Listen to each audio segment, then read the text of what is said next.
Hey everybody, Cameron here. Today I'm going to do a video from my desk, and what we're going to talk about is the very first step in creating a safe node. Primary audience for this is going to be people that are already involved a little bit with SafeCoin and know about the safe nodes. With that said, if you do just a little bit of research before you watch this video, it'll be helpful. Safe nodes are a notarization method based on KMD's notary nodes with multiple improvements, in my personal opinion. So what we're going to do is talk about step one. And the first thing that you're going to have to do is go ahead and go to the SafeNodesorg as far as a website to create the key sets that you need. So we're going to put in a password here. It needs to be a stronger password than I've used here, but we're just doing this as a demo. And what that's going to do is it's going to go ahead and create key pairs, in this case a SafeCoin key pair and a Ravencoin key pair, as well as what's called the safe key. And this is the key that is going to make your node recognizable to the blockchain. So that key has to be generated using the code from the SafeNodesorg website so that we can connect, so the blockchain can connect your node to where the payments should be sent to and such. So that's the very first step. Now, once you've created that, the first thing it does is it defaults to printing. So make sure you print this out. Yes, the password will work to generate it again, but this is basically a paper wallet type situation. That's why you need to use a strong password, uppercase, lowercase, letters, numbers, special characters, 20 characters minimum. And that way, if somebody happens to lose their paper wallet, which is bound to happen at one point, that way it can be recreated. The key set can be recreated. So once you've done that, that's when you're going to then fund it. Now I'm going to do a little demo here because I want everybody to be able to see what happens here. So what you're going to see here is I'm going to import the private key from the new key set into an SPV wallet on the Agama-based web wallet, the full node wallet. And the reason I'm doing this is so you can see what happens next. So I'm actually going to scan that QR code with the webcam, and that is going to be the safe width. I was trying to cover up the others, and this darn thing's so fast, which is great. It finds it and imports it. So at this point now, you can see that the address there, my safe address, is the same as the public address down here on your paper node.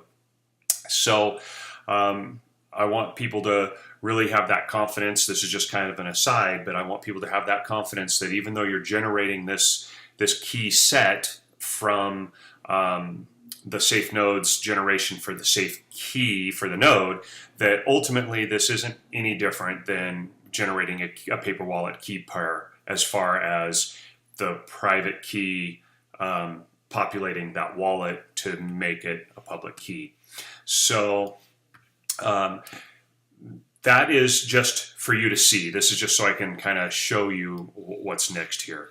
And so what's next is we're going to go ahead now and fund that. So what I'm going to do to fund this is I'm going to go ahead and send some coin from my SafePay wallet. Why not, right? What better place what better demonstration of how well that works than to use the SafePay wallet. So what I'm going to do is go ahead and send to that address, and boom, there it is. And so now you see that the address that is the public key will be funded, and so you're then going to have to fund that with what's important for a safe node. Now, let's talk about that. What's important here is there's going to be 3 tiers of nodes, 10,000, 50,000, and 100,000.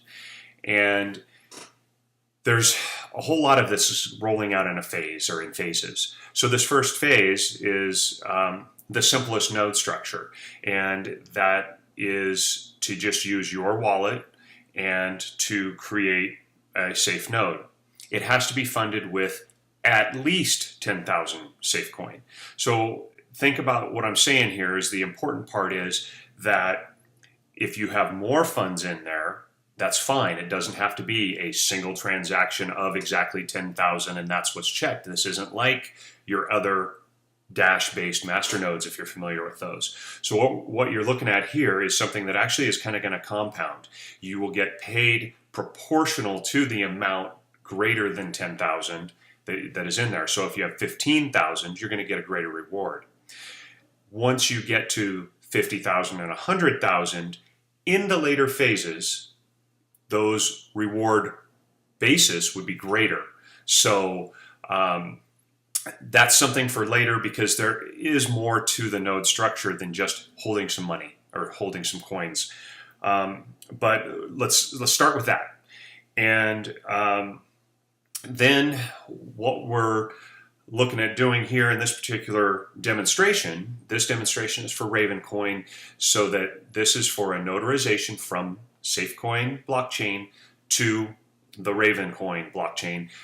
If you go back and watch my blockchain notarization video, you can see how that's done. So this particular situation just happens to be that Ravencoin is the key set of this node. So one of the things, though, that's going to be really neat is that in the future, if you're mining to a project that we notarize to, well, you can benefit even more because the reality is we have to have blocks mined onto a blockchain that have the notarization hashes and stuff. So that's going to be a benefit to SafeCoin node holders and to somebody that already mines a project. So stay tuned for more details on that, and just think of that as going to be part 2 or part 3 of this video, which is basically the very first steps. And we're giving you this information now because coins will need some maturity. Coins that are sent to your SafeNode address, your SafeNode generated SafeCoin public key address, those will need some maturity. So we want to get everybody able to get started with getting their funds sent to that address, let the maturity occur, and you will see then the next step very shortly. All right, I hope that was helpful. I'm looking forward to doing another video for you soon, hopefully tomorrow. And always make sure you come into Discord. That's the best place to get the quickest answers. Of course, you can always check the other sources such as the Bitcoin Talk announcement, stuff like that. But hard to mess with Discord. It's the best because there's almost always a team member live. All right, that's it. I'm Cameron. I'll see you later.